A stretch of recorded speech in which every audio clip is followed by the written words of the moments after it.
Hi guys, welcome back to my channel. This is Anjana Goswami. आज के हम वीडियो में बात करने वाले हैं रिवीजन नोट्स के बारे में। अब रिवीजन नोट्स के बारे में मैं आपको ये नहीं बताऊंगी कि उसको लिखना कैसे है या उसको प्रेजेंट कैसे करना है या आपको किस तरीके से लिखना है। अगर आपको उसके बारे में उससे रिलेटेड वीडियो चाहिए then comment below in the comment section. आज के वीडियो में हम बात करेंगे एक्टिव रिवीजन और पैसिव रिवीजन के बारे में। So let's get started. Notes तो हम सब लिखते हैं। अब बात होती है हम कोचिंग में भी नोट्स लिखते हैं, स्कूल में भी नोट्स लिखते हैं, बहुत टाइप्स के और बहुत जगह जगह नोट्स लिखते हैं। अब आपको सबसे पहले सारे नोट्स को समराइज करके एक जगह रखना है और जब आप नोट लिखोगे ना, इसको हम कहते हैं एक्टिव रिवीजन। जब आप लिखते हो ना तो साइकोलॉजी साइंस ने भी कहा है कि एक्टिव रिवीजन जब आप करते हो ना, so it make parts in your brains जो इनकोड करता है आपके इंफॉर्मेशन को जो आप लिखते हो। सो लिखना बहुत ज़रूरी है। It is not a waste of time.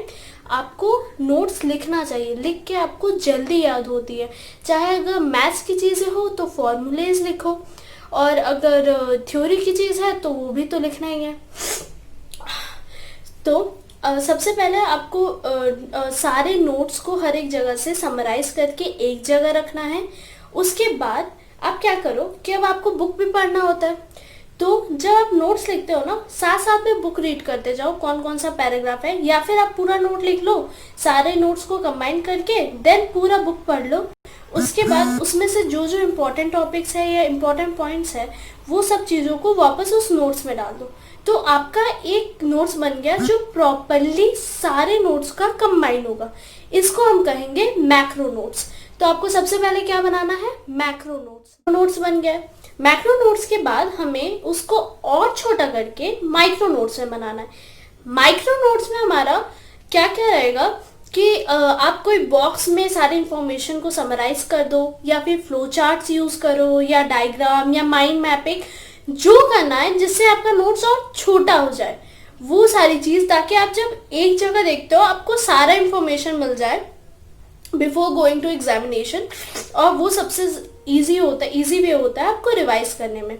So macro notes, macro के बाद माइक्रो नोट्स। ये मेरा मैक्रो नोट्स है जिसमें मैंने प्रोबेबिलिटी डिस्ट्रीब्यूशन स्टैट्स की टॉपिक है, उसका सारा हर एक चीज इंफॉर्मेशन लिखा है। अब इसको मैं क्या की, अब इसमें सारे इंफॉर्मेशन है। इनफैक्ट में कोचिंग के जो नोट्स थे वो भी डाल दिया, और सारी चीज़ें लिखी हुई है, जो फॉर्मूलाज है, जो ट्रिक्स है, हर एक चीज़, हर एक इंफॉर्मेशन मेरी इसमें है। अगर मेरे को कभी भी कोई क्वेश्चन में दिक्कत आ रही हो, कोई इंफॉर्मेशन नहीं मिल रहा हो, वो मैं यहाँ से लूँगी। अब इसमें से भी बहुत इंपॉर्टेंट चीज़ें जो आप बार बार भूल जा रहे हो, वो सारी चीज़ें जो बार बार भूल जा रहे हो या फिर जो इंपॉर्टेंट चीज़ें है, सबको समराइज करके और छोटे में मैंने सिर्फ एक पेज में लिखा है सिर्फ, और सारे डिस्ट्रीब्यूशंस, उसके फंक्शंस, हर एक चीज़ मैंने लिख दी है। ये होता है माइक्रो नोट्स। सारे वीडियोस में ये ज़रूर देखे होंगे, सारे एजुकेशनल यूट्यूबर्स सब ये ज़रूर कहते होंगे कि आपको मैक्सिमम रिवीजन करना है, मैक्सिमम रिवीजन करना है, पर ये कोई नहीं कहता आपको अपने टाइम टेबल में रिवीजन कैसे लाना है। सो आज मैं आपको यही बता रही हूँ। कंप्लीट कर लेते हो ना, उसी दिन आप माइक्रो नोट्स तो लिखते नहीं हो, तो जिस दिन आपने मैक्रो नोट्स कर लिया उसी दिन रात को मेक श्योर कि आप वो सारे नोट्स रिवाइज करके सो। इसको कहते हैं पैसिव रिवीजन। अब पैसिव रिवीजन क्यों ज़रूरी है? जब आप एक्टिव नोट्स लिखते हो तो वो आपके ब्रेन में इंफॉर्मेशन को फीड करता है, और जब आप पैसिव रिवीजन करते हो वो परमानेंटली उसको स्टोर कर देता है। होता है ना, जब आप किसी चीज़ को बार बार पढ़ते हो तो आपको बहुत अच्छे से याद होता है। अगर आपको अपने घर से स्कूल जाना है तो आप अगर सेम रूट ही लो, अगर पहले दिन जाओगे तो हो सकता है आपको ध्यान देना पड़े कैसे जा रहे हो, कैसे कहाँ क्या है, आप मार्क्स रखो कि हाँ ऐसे ऐसे जाना है, ये रोड मैप्स है आपके लिए। और जब आप पहुँच जाते हो उसके बाद फिर अगले दिन जाते हो, जब अगले दिन भी जाते हो तो भी थोड़ी दिक्कत होती है। ऐसे अगर आप रेगुलरली करते रहे तो एक दिन ऐसा भी तो आता है कि आप गाना सुनते सुनते वापस अपने आप पहुंच गए स्कूल, तो ये आपको पता नहीं रहता है, पर आपके दिमाग में वो चीज़ इतने बार बार रिपीट करके स्टोर हो गई है कि वो अब परमानेंट हो गया है। ऐसे ही आपको पहले मैक्रो नोट्स लिखना है, मैक्रो नोट्स। मैक्रो नोट्स लिखने के बाद आपको उसी रात को रिवीजन कर ही लेना है। देन फिर आपको 4-5 दिन बाद माइक्रो नोट्स बनाना है। अब मैं आपको ये बताने जा रही हूँ कि आपको एटलीस्ट 6 बार रिवीजन कैसे करना है एग्जाम से पहले कोई भी चैप्टर का। देखो, सबसे पहले आप मैक्रो नोट्स लिखोगे, मैक्रो के बाद आप रिवीजन करोगे, उसी रात को रिवीजन करोगे। देन उसके बाद फिर आप माइक्रो नोट्स लिखोगे। मिनिमम स्पैन ज़्यादा मत रखना, 3-4 दिन का या 4-5 दिन का रखना। उसके बाद माइक्रो नोट्स करिए।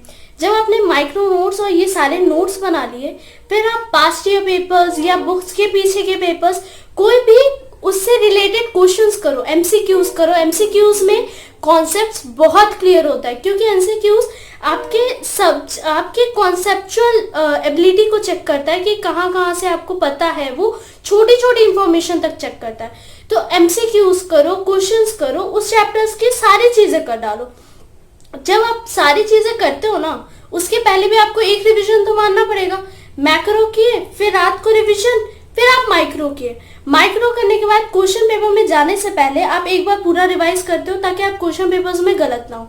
फिर आपने सारे क्वेश्चन पेपर्स या जो भी चीजें हैं वो सारी चीज कर ली, बुक के पीछे के क्वेश्चन, सारे क्वेश्चंस कर डाले, असाइनमेंट्स के क्वेश्चन, सारे चीज। अब जब आपने वो सारी चीज कर लिया, तो उसमें से भी होता है कि कोई कोई क्वेश्चन हमें नहीं आ रहा होता है, कुछ कुछ में डाउट हो जाता है। जो जो चीज आपको लग रहा है, बार बार आपकी मिस्टेक जा रही है, हम सबकी एरर पैटर्न एक जैसी होती है, नॉट सबकी, आपकी पर्टिकुलरली। हमेशा हम ना एक ही जगह पे गलती करते हैं। अपना एरर पैटर्न पहचानो। जब आप वो एरर पैटर्न पहचान जाओ ना, वो चीज को अपने नोट्स में डाल दो, मैक्रो माइक्रो दोनों में डाल दो। जब आपने ये सारी चीज डाल दी ना, जब आप वापस रिवाइज करोगे, वो चीज आपको याद रहेगी। तो आपने वो सारी चीज तो क्वेश्चन पेपर तक आपने मैक्रो किया, फिर आपने एक रिवीजन किया था रात को, फिर आपने माइक्रो किया, माइक्रो लिखने में भी आपका रिवीजन हो रहा है।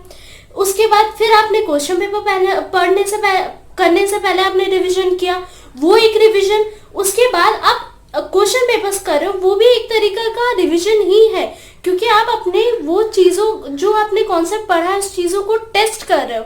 अब वो सारी चीजें वापस आप सारे नोट्स में डाल दोगे। अब जब ये सारी चीजें हो जाए, फिर ट्राई करना कि आप एक हफ्ते बाद एटलीस्ट 2-3 हफ्ते तक एंड में एक डे फिक्स रखो, जिसमें आपको सारी चीजें रिवाइज करनी है। ऐसे आपकी 6th रिवीजन और 7th रिवीजन भी हो जाएगा आराम से, और डेफिनेटली आप एग्जाम से पहले फोड़ोगे यार। बहुत इजी है करना। मैक्रो, फिर रिवीजन, फिर माइक्रो, फिर रिवीजन, फिर क्वेश्चन पेपर्स। ये सब कुछ करने के बाद पास्ट ईयर्स में जाना। जब पास्ट ईयर्स में जाओगे तो आप खुद देखोगे आपकी कॉन्सेप्ट्स कितनी तगड़ी है। अगर आपको ये जानना है कि आपको स्टार्टिंग से कैसे करके अपना पैटर्न या अपनी पढ़ाई का तरीका मेंटेन करना है कि एंड में आप स्कोर करो, वो वीडियो भी मैंने बनाया है। I will link the description below. ये एपिसोड 2 था, जिसमें मैंने सारे रिविजन्स के तरीके कवर किए हैं कि आपको कैसे कैसे रिविजन करना चाहिए। और आगे आने वाले वीडियोस में मैं टेक्निक्स और मेमोराइज कैसे करना है वो सारी चीज़ों की बात करूंगी। अगर आप बार बार रिपीटेडली कोई भी चीज़ करो तो वो ऑटोमेटिकली आपको मेमोराइज हो ही जाएगा। Video if you like it, please like, share and subscribe. आपकी हर एक लाइक, हर एक सब्सक्राइब मेरे लिए बहुत वैल्यूबल रहता है। So please like, share and subscribe. Thank you.